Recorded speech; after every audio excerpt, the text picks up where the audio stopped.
পাগল ধর্ম সম্পর্কে, আল্লাহ সম্পর্কে কিছু বুঝে না। আমাদের শিশু বাচ্চারাও ধর্ম কর্ম সম্পর্কে ওরা কিছু বুঝে না। জঙ্গলে, আমাজনে, বিভিন্ন জঙ্গলে যারা দেখবেন জুগলি আছে, তারাও ধর্মকর্ম সম্পর্কে কিছু বুঝে না। ভালো আছেন?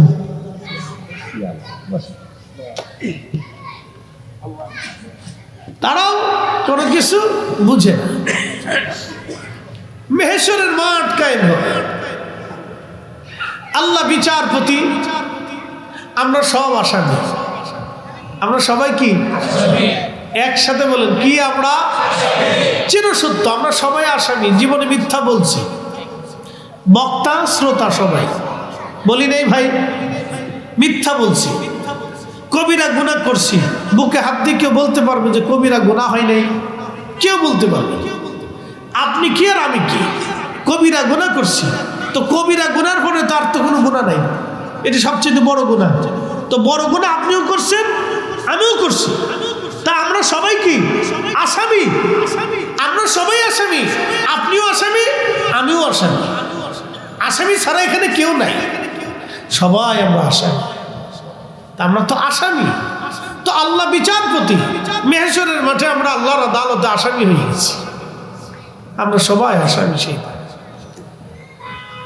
সেই দিন আল্লাহ পাগলকে ডাক দিবেন, আরে পাগল, তুমি কেন দুনিয়াতে আমি আল্লাহর আইন মানো নাই, আমাকে খোদা বলে জানো নাই?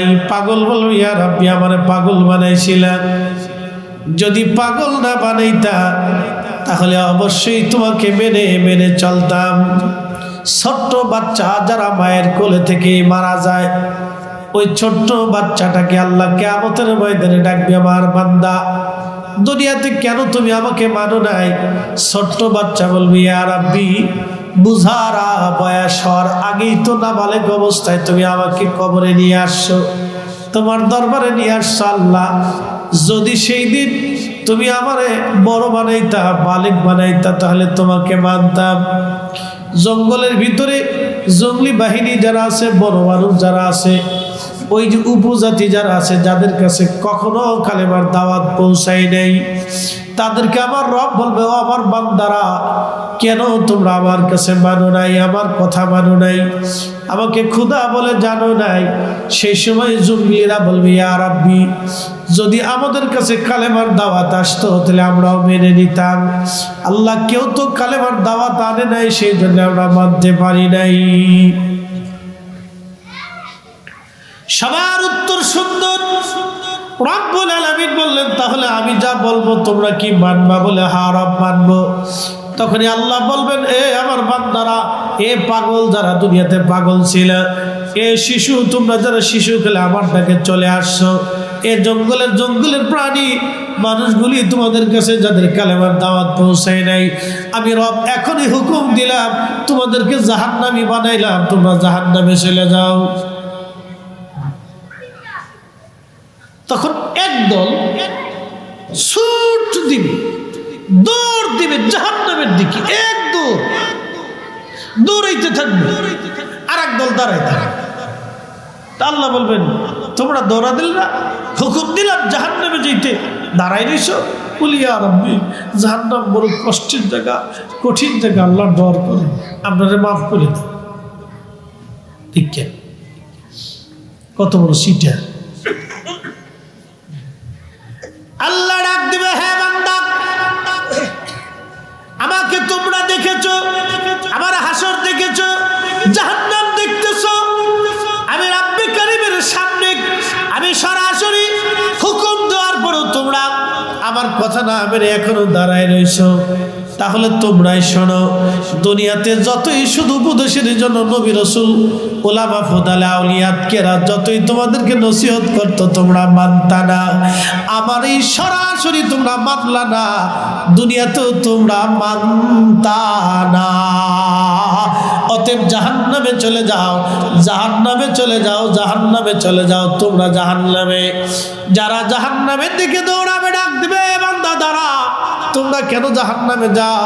বান্দারা বলবে ইয়া রাব্বি আপনি হুকুম দিছেন এই জন্য আমরা জাহান্নামে চলে যাচ্ছি। আল্লাহ আল্লাহ ডাক দিয়ে বলবে বান্দা দাঁড়াও, তোমরা জাহান্নামে যাওয়া লাগবে না, তোমরা আমি আল্লাহ হাসরের ময়দানে তোমরা হুকুম মানছ, দুনিয়াতেও তোমরা হুকুম মানতা, আমার বান্দারা যাও, আমি রব্বুল আলামিন তোমাদেরকে জান্নাতি বানাই দিলাম। একবার জোরে বলা যাবে কি আল্লাহু আকবার। আমরা যারা আসছি আমাদের বুলন্দ নসিব, কথা ঠিক আছে না? আল্লাহ পছন্দ করে। একসাথে বলেন কে পছন্দ করে? আল্লাহ পছন্দ করে বিদায় ঢুকাইছে। ভাবতে হবে যে আল্লাহ ভালোবাসে বিদায় ঢুকাই দিছে, আর আপনি যে আসছেন এটাই পরীক্ষায় পাস। মসজিদে যে ঢুকছেন নামাজ হবে কি হবে না এটার পরে চিন্তা করে, নামাজ হইল কি হইল না এটা পরে চিন্তা পরে, কিন্তু আপনি যে আল্লাহর হুকুম মাইনে মসজিদে ঢুকছেন এটাতেই পাস। একসাথে বলবেন আল্লাহু আকবার। আপনার সামনে হারামের টাকা অনেক আসবে, কোটি কোটি টাকা আসবে। কি ব্যাপার আসে না ভাই? আসে।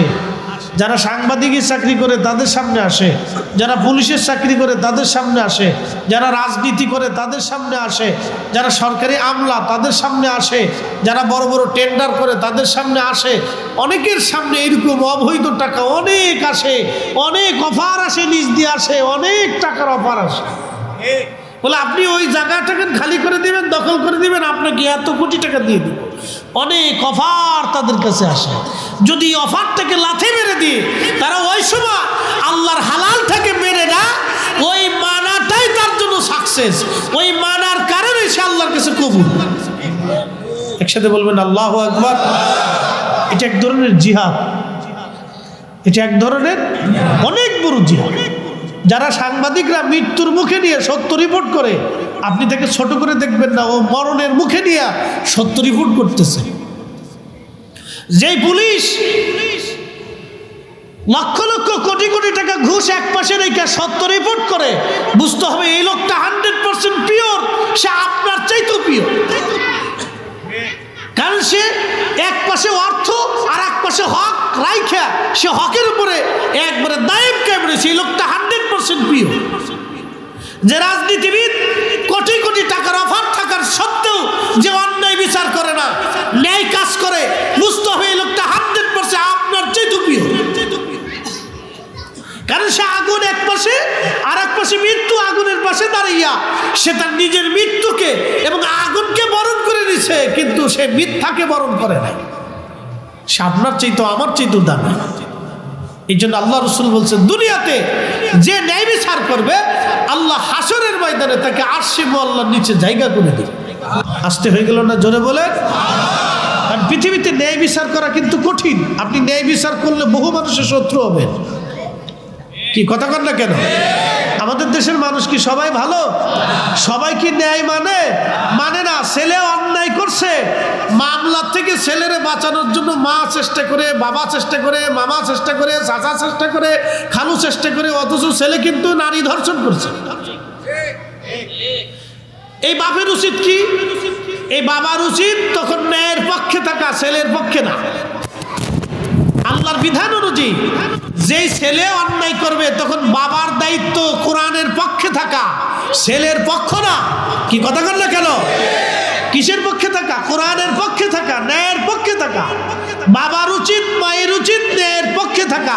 তখন দেখবেন ছেলের মহব্বতে পড়ে বহু বাবা কোরআনের পক্ষে না থেকে ছেলের পক্ষে চলে যায়। এটাই হচ্ছে পরাজয়। আর ওই সময় যদি কোনো বিচারক ন্যায় বিচার করে তাহলে বুঝতে হবে ওই বাবার চাইতে হাজার গুণে ভালো ওই ন্যায় বিচারক।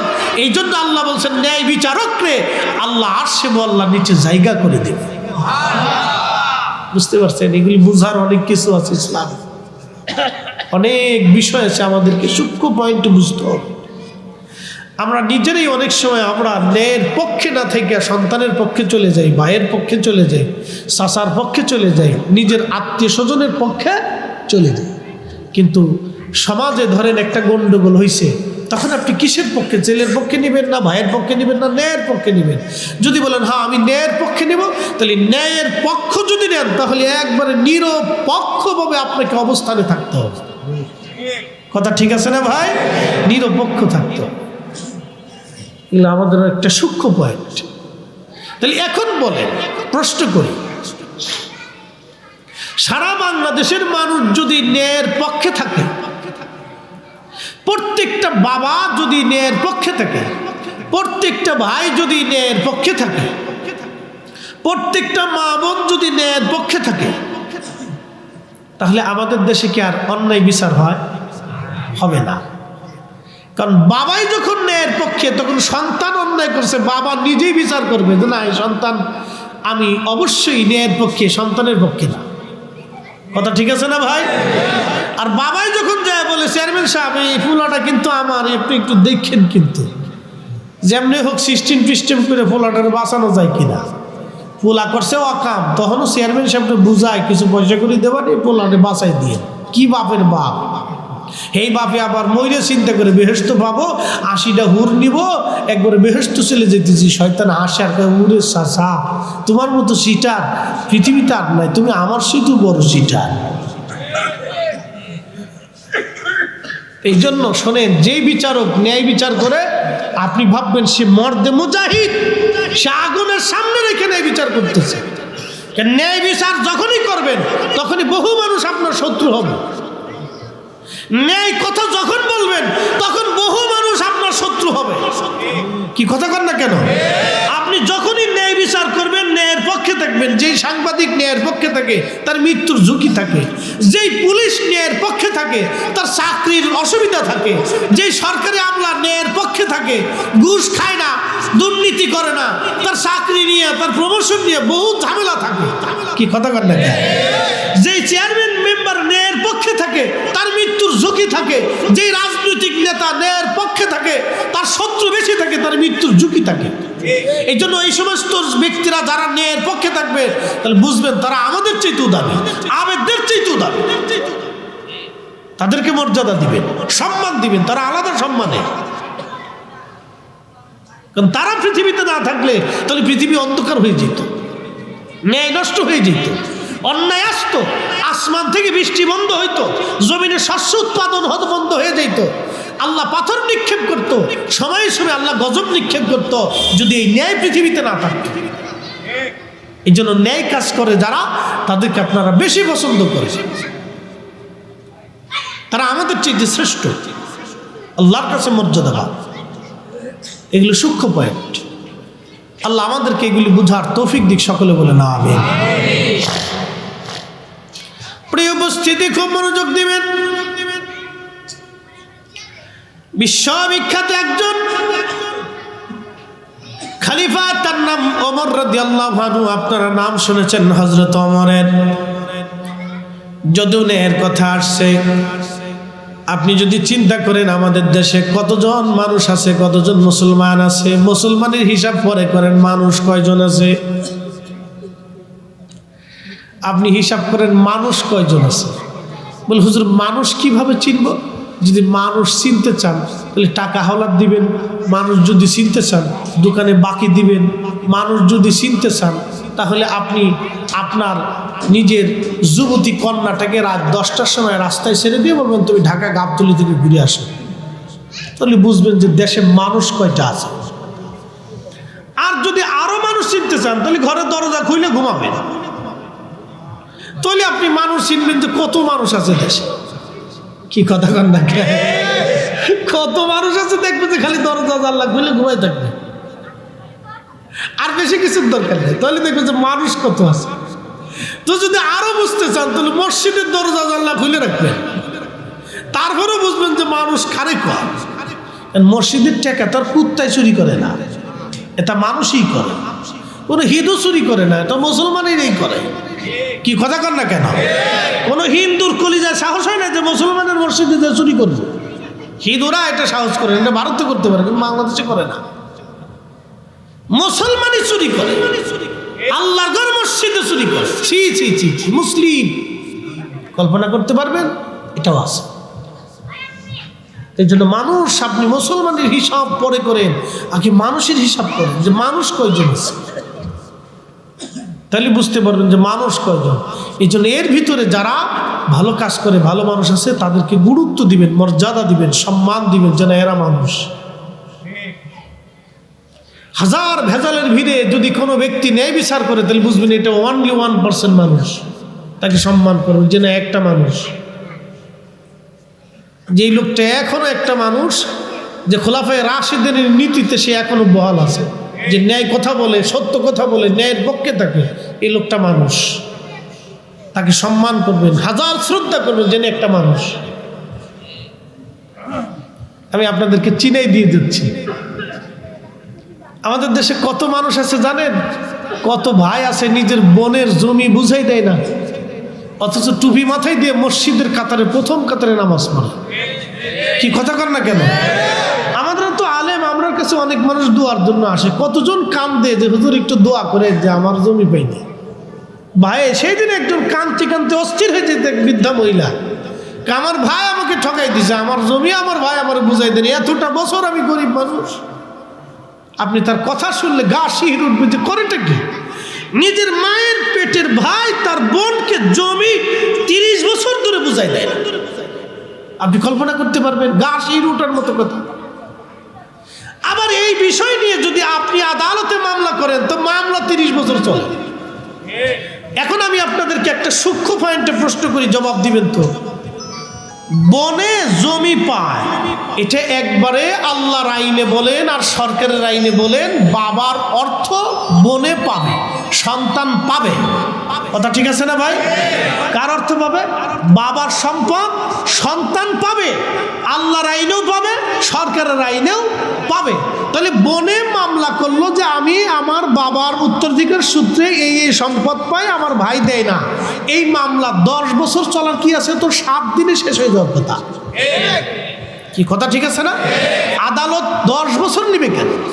আমার প্রশ্ন হলো এটা, আদালত কেন 10 বছর এই মামলা নিবে? এটা তো 7 দিনে শেষ হবে। 7 দিনে বিচারক পুলিশ প্রধানকে ডেকে বলবেন, এই উনি আল্লাহর আইনে, সরকারের আইনে বাবার সন্তান, সে সম্পদ বুঝে পায়, এত শতাংশ সম্পদ সে পাবে। আপনি পুলিশ প্রধান অথবা আপনি ওসি সাহেব, আপনি উপস্থিত থেকে তার সম্পদ ভাগ বাটোয়ারা করে বুঝিয়ে দিয়ে, আপনি অত তারিখে বুঝিয়ে দিয়ে আসে, আমাকে রিপোর্ট পেশ করবেন, শেষ। এই আদালতে যাও, হেনে যাও, হেনে যাও, হেনে যাও, আগামীকাল রায়, 3 মাস পরে রায়, 6 মাস পরে আবার কোর্ট, 10 মাস পরে কোর্ট। কি এক পাগলের দেশে বাস করতেছি রে ভাই। এগুলো চলতেছে। প্রিয় উপস্থিতি, আল্লাহর আকাশ থেকে আমাদের জন্য বৃষ্টিপাত বন্ধ হবে যদি পৃথিবীতে ইনসাফ না থাকে। জমিনে শস্য নষ্ট হবে যদি ইনসাফ না থাকে। আকাশ থেকে পাথর বর্ষিত হবে যদি ইনসাফ না থাকে।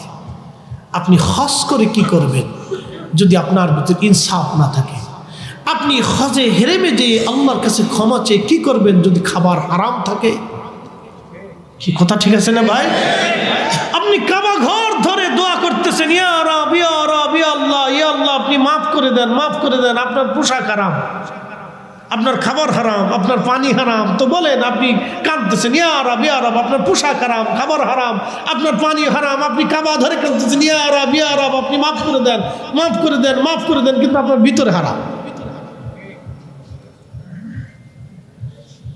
আল্লাহ আর ইসলাম আপনাকে বুঝতে হবে। এই জন্য আমাদেরকে আল্লাহ এই কোরআনের বিধানে আল্লাহ আমাদেরকে একটা উপদেশ দিয়েছে। আল্লাহু আকবার ওয়ালিল্লাহিল হামদু বিসমিল্লাহির রাহমানির রাহিম।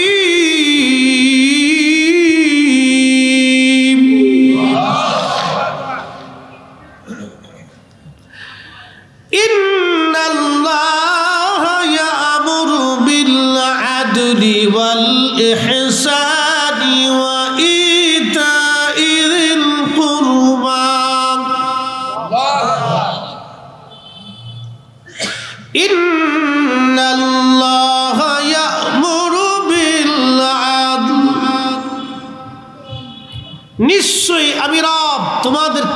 করলাম তোমরা পৃথিবীতে ন্যায় কাজ করবা,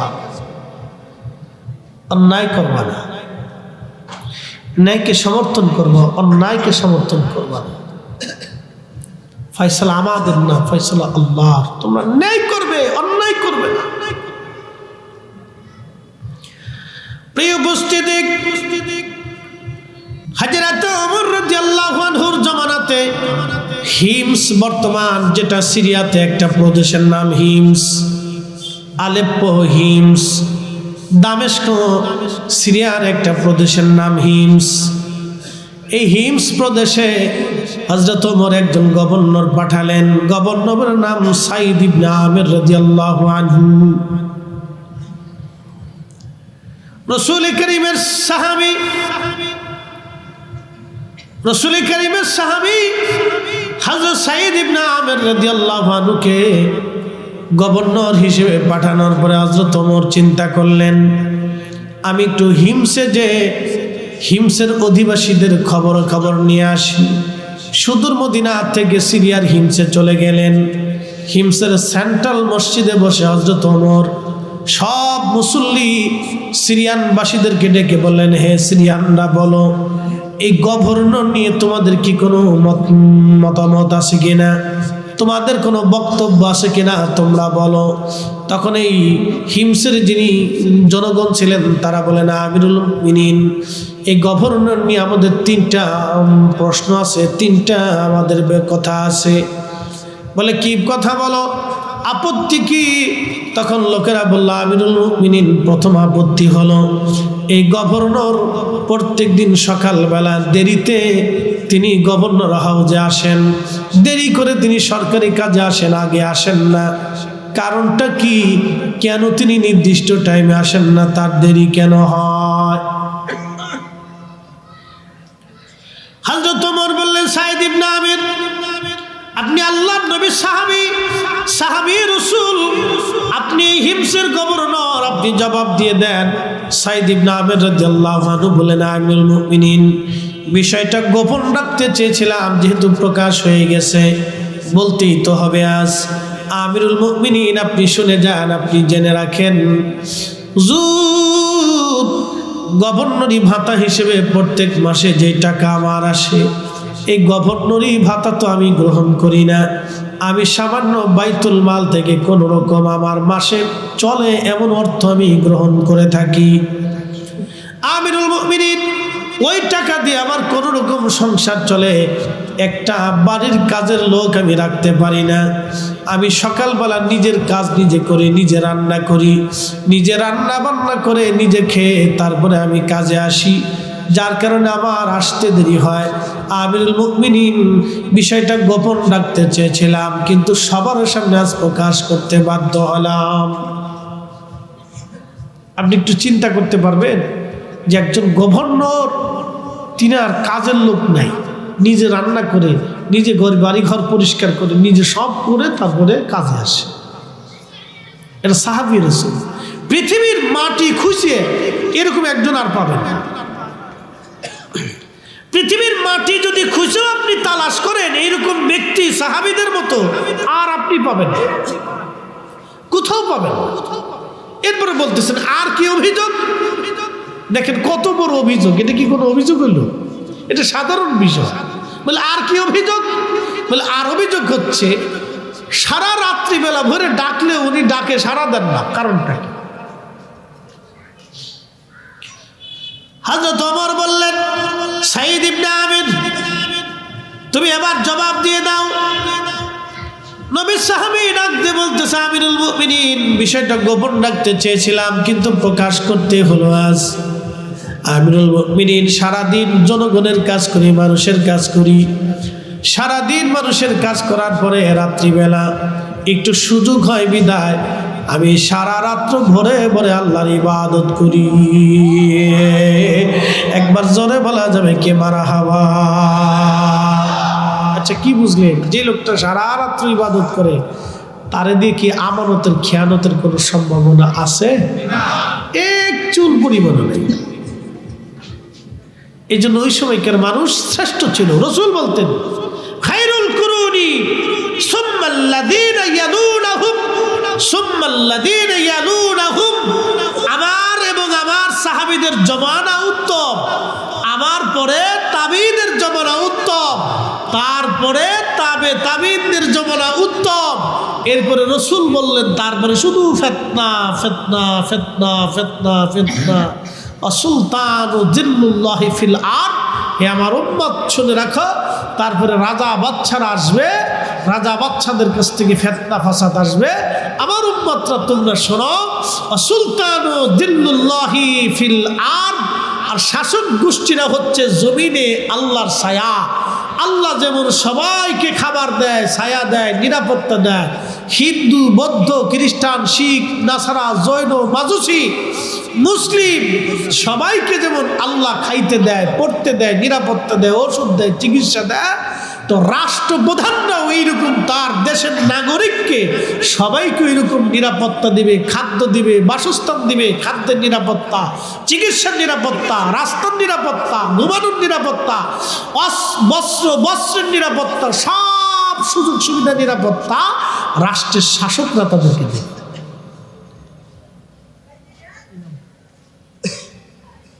আল্লাহ রসুল শাসক গোষ্ঠী কেমন হবে সেটাও 1450 বছর আগে বলে দিয়ে গেছে, যে শাসকদের আচরণ কেমন হবে সেটাও বলে দিয়ে গেল, যে সে সবাইকে সমান চোখে দেখবে। মনে রাখে, একজন 17 বছর ছিলেন, তিনি আজকে চলে গেছে। কি কথা কর না কেন? চলে গেছে না? চলে গেছে, চলে গেছে। আমাদের বিধানে না, এটা আল্লাহর বিধানে চলে গেছে, আল্লাহর আইনে চলে গেছে। ইসরায়েল 75 বছর ধরে ফিলিস্তিনিদের সাথে জুলুম করতেছে। আপনি জানেন কত বড় জুলুম? 10 লক্ষ ফিলিস্তিনিদের বাড়ি ঘর তারা উচ্ছেদ করে নিয়ে চলে গেছে। 75 বছর ধরে নিচ্ছে। আল্লাহ এখনো তাদেরকে এইভাবে রাখছে, 75 বছর ধরে নিচ্ছে। আপনি একসময় দেখবেন যে ইসরায়েল নামক কোনো রাষ্ট্র পৃথিবীতে মানচিত্রে নাই। একসময় ছিল না, এটা থাকবে না। ফিলিস্তিন ফিলিস্তিনি থাকবে, এটা আদিকাল থেকে ফিলিস্তিন ফিলিস্তিনি থাকবে, এটাই থাকবে। তবে আরেকটা সুসংবাদ শুনে যান, এই ভূখণ্ডের ভিতরে যেটাকে শাম বলা হয়, ফিলিস্তিন, লেবানন, লিবিয়া, জর্দান, সিরিয়া, এই অঞ্চলটাকে শাম বলা হয়। এই শামের ভিতরে আল্লাহর নবী বলছেন কিয়ামত পর্যন্ত একদল মুজাহিদ থাকবে, যারা হকের জন্য কিয়ামত পর্যন্ত লড়াই করতে থাকবে। পৃথিবীর সমস্ত শক্তি একত্রিত হয়ে মিলেও আমার এই উম্মতদেরকে ধ্বংস করতে পারবে না। না হয় না। আরো একসাথে বলেন আল্লাহু আকবার। আরো জোরে জোরে জোরে জোরে জোরে বলেন তো, রসুলের কথা একটাও মিথ্যা হবে, একটাও ভুল হবে?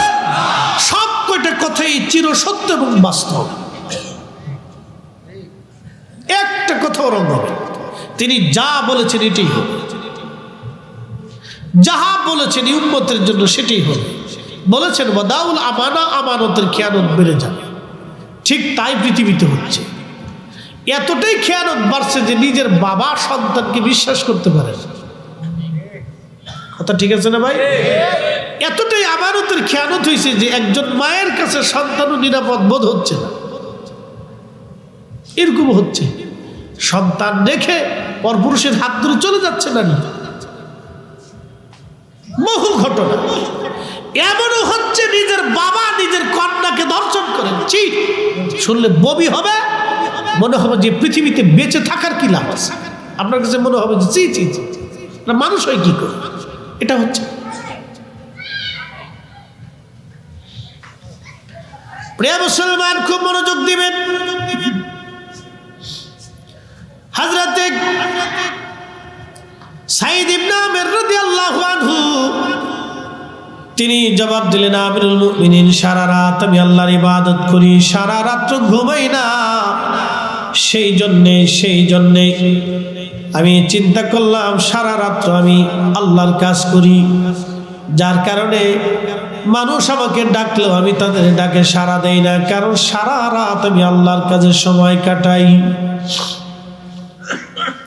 বলে লোকেরা বলো আর কি অভিযোগ? লোকেরা ডাক দিল, মোল্লা আমিরুল মুমিনিন আরেকটা অভিযোগ হলো তিনি মাসে একদিন কাজে আসে না, ওই একটা দিন তিনি কি করেন আমরা জবাব চাই। সারা মাসে একটা দিন সে কাজে আসে, আমাদের কথাবার্তা শুনে না, তো কারণটা কি, ওই দিনটা সে করেটা কি, তার জবাব চাই। খলিফা বললেন সাইদ ইবনে আমের আপনি বলেন। সাইদ ইবনে আমের বললেন আমিরুল মুমিনিন আপনি জানেন আমি অত্যন্ত পীড়িত গরিব মানুষ, গভর্নরি ভাতা হিসেবে বাইতুল মাল থেকে যাহা আসে আমার কোনো রকম খোরাকি হয়, পোশাক আশাক কেনার মতো কোনো অর্থ করি আমার নাই। হুজুর আমার একটা মাত্রই জুব্বা, এছাড়া আর কোনো জুব্বা আমার নাই। এই জুব্বাখানা 1 মাস পর পর আমি পরিষ্কার করি, ধৌত করি। আমিরুল মুমিনিন এই জুব্বাটা মাস শেষ হলে আমি একটা দিন পরিষ্কার করার জন্য আমার পোশাক আশাক সব পরিষ্কার করে আমি একটা দিন পোশাক না থাকার কারণে আমি কাজে ফিরতে পারি না। ওই একটা দিন আমি আসি না, কারো কথা শুনি না, ওই দিন আমি পোশাকহীন থাকি, আমার জুব্বা থাকে না হুজুর, আমার একটি জুব্বা, সারা মাস পরে আমি একদিন এটা ধৌত করি, ওই দিন আমি আসতে পারি না। আচ্ছা বলেন তো এটা কেমন গভর্নর?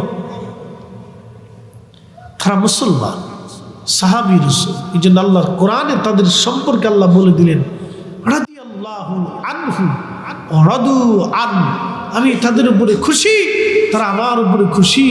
যালিকা লিমান খাশিয়া রাব্বা, এজন্যই খুশি যে তারা আমি আল্লাহকে ভয় করত।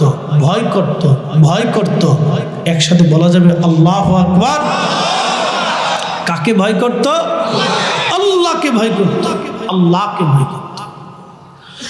তেলের গাড়ি তেলে চলি,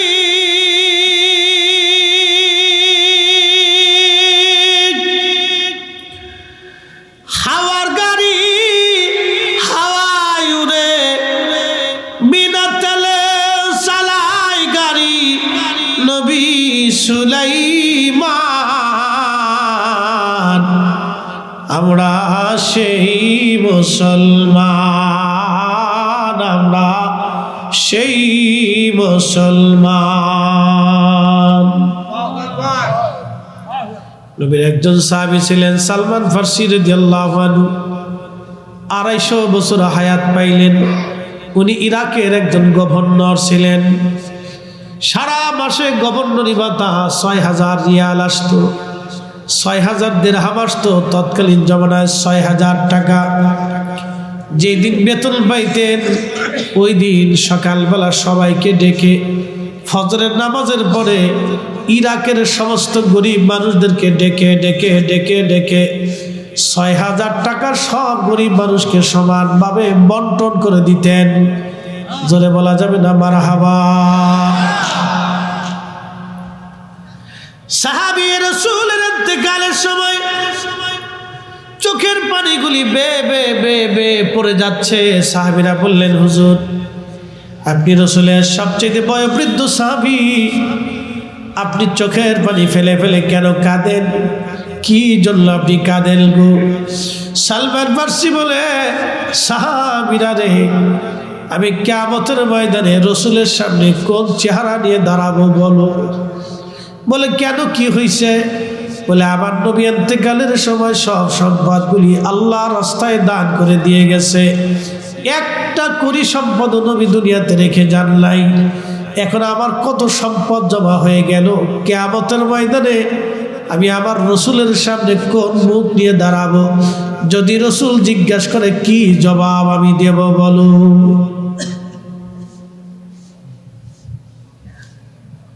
খুব মনোযোগ দিয়ে, তখন উনি খুব কাঁদতেছিলেন। তো লোকেরা বললো হুজুর আপনার কি জমা হয়েছে এত? আপনি তো দেখছি সব কিছু দান করে দিতে, এত কি জমা হয়েছে? আমার এত মাথার পাগড়ি আছে, একটা আবা আছে, একটা জুব্বা আছে, একটা লাঠি আছে, কাঠের লাঠি, একটা কাঠের পিয়ালা আছে, আর একটা কাঠের কাপ আছে, গ্লাস আছে। কয় লাখ টাকার সম্পদ, কত হাজার কোটি টাকার সম্পদ, একটু চিন্তা করেন তো। বিগত 17 বছরে যারা হাজার হাজার কোটি টাকা চুরি করে বেগম পাড়ায় বাড়ি বানাইলো, সুইজারল্যান্ডে পাচার করলো, তাদের অবস্থা কি হবে একটু চিন্তা করেন তো। ও তো খেয়ে যেতে পারবে না, ওর ছেলে খাবে না মেয়ে খাবে, কেউ খেতে পারবে না। ছেলে কত খাবে? আর কিয়ামতের ময়দানে ছেলে তাকে সুপারিশ করবে। হাই হাই কি আফসোস।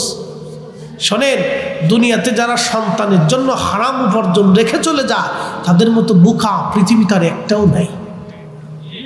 করোনার সময় বহু ধনী মারা গেছে, সন্তান বাবার জানাজাতেও যায় না, স্ত্রী স্বামীকে দেখতে যায় না। যে স্ত্রীর জন্য স্বামী হারাম উপার্জন করে, ওই স্বামী বোকা। এর মতো বোকা পৃথিবীতে আর কেউ নাই। কি কথা কর না কেন? চির সত্য কথা বলতে, এর মতো বোকা পৃথিবীতে আর কেউ নাই। এর মতো বোকা পৃথিবীতে আর কেউ নাই। সাহাবী রাসূল কাঁদতেছিলেন, বলতেছিলেন আমার একটা পাগড়ি, একটা জুব্বা, একটা আবা, একটা লাঠি, একটা পানির পিয়ালা আর একটা পানির খাবারের বাসন, তাও কাঠের। বলেন কত টাকার সম্পদ হবে আপনি হিসাব করেন তো। কাঁদতেছে, বলি এত কিছু জমা হয়ে গেল, আমি রসুলের সামনে কি জবাব দেবো বলো তো। এরা সাহাবি, এই জন্য আল্লাহ রসুল বলতেন আল্লাহ আল্লাহ ফিয়া সাহাবি, আল্লাহ আল্লাহ ফিয়া সাহাবি। হে আমার উম্মত, সাহাবীদের ব্যাপারে তোমরা সতর্ক থাকবে, সাহাবীদের ব্যাপারে আল্লাহকে ভয় করবে। লা তাত্তাখিদুহুম গারাদাম মিন বাদি, আমার ইন্তেকালের পরে আমার কোন সাহাবী সম্পর্কে সমালোচনা করবে না, বাজে কথা বলবে না, তাদের ত্রুটি অন্বেষণ করবে না, খাতা বের করবে না, তাদের ভুল ধরবে না। মান আহাব্বাহুম ফাবিহুব্বি আহাব্বাহুম আমার আবগাদানি ফাবিবুগদি আবগাদাহুম। যে তাদেরকে ভালোবাসবে সে আমি রসুলকে ভালোবাসবে, যে তাদেরকে গালি দিবে সে আমি নবীকে গালি দিবে, যে তাদেরকে কষ্ট দিবে সে আমি রসুলকে কষ্ট দিবে, যে তাদেরকে ভালোবাসবে সে আমি রসুলকে ভালোবাসবে। একসাথে বলা যাবে মারহাবা। এটা কারা? সাহাবী। জোরে বলেন কারা? জোরে বলেন তারা কারা? সাহাবী। সাহাবী। চিন্তা করতে পারছেন? সে কাঁদতেছে, আমি গেলে কি করব?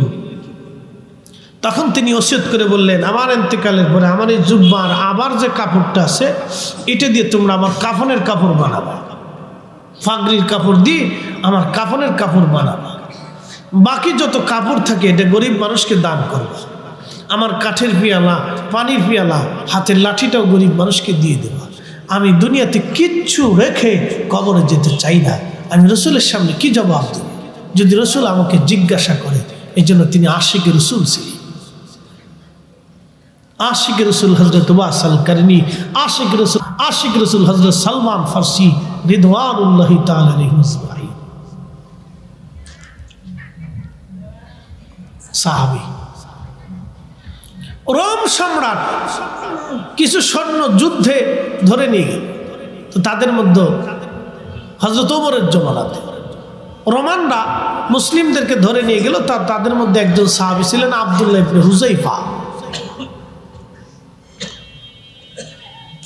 আব্দুল্লাহ ইবনে হুযাইফাকে ধরে নিয়ে গেছে। তো রোম সম্রাট শুনছে যে বন্দী সৈন্যদের ভিতরে রসুলের একজন সাহাবী আছে।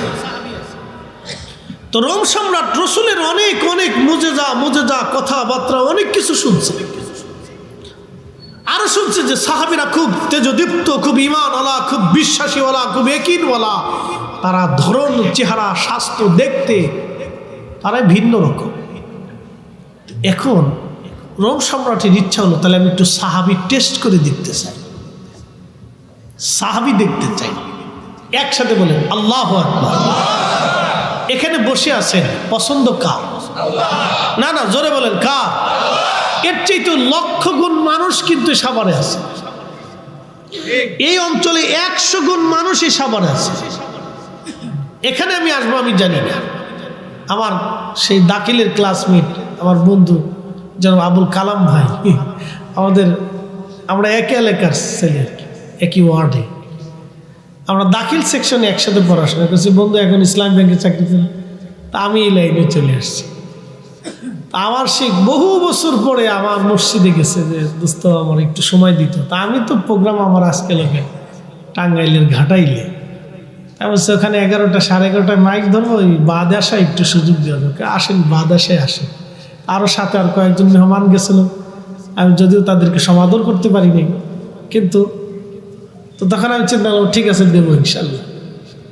শোনেন, একটা কথা বলি, আমরা যেই পীরের মুরিদ হই না কেন, দিন শেষে এটাকেই মানতে হবে। কি আসতে বলেন কেন? জোরে বলেন না, না একসাথে বলেন। আপনি যেই দল করেন না কেন, দিন শেষে কিন্তু এই কিতাব আপনাকে মানতেই হবে। এর বাহিরে এক চুল পরিমাণ গেলেও হবে কথা কন না কেন, হবে না। এটাকে মানতে হবে। এখানে যেটা হালাল আছে সেটা হালাল, যেটা হারাম আছে সেটা হারাম, যেটা বৈধ আছে সেটা বৈধ, যেটা অবৈধ আছে সেটা অবৈধ। কথা ঠিক আছে না ভাই? এটা সবার, সব মুসলিমদের জন্য সমান।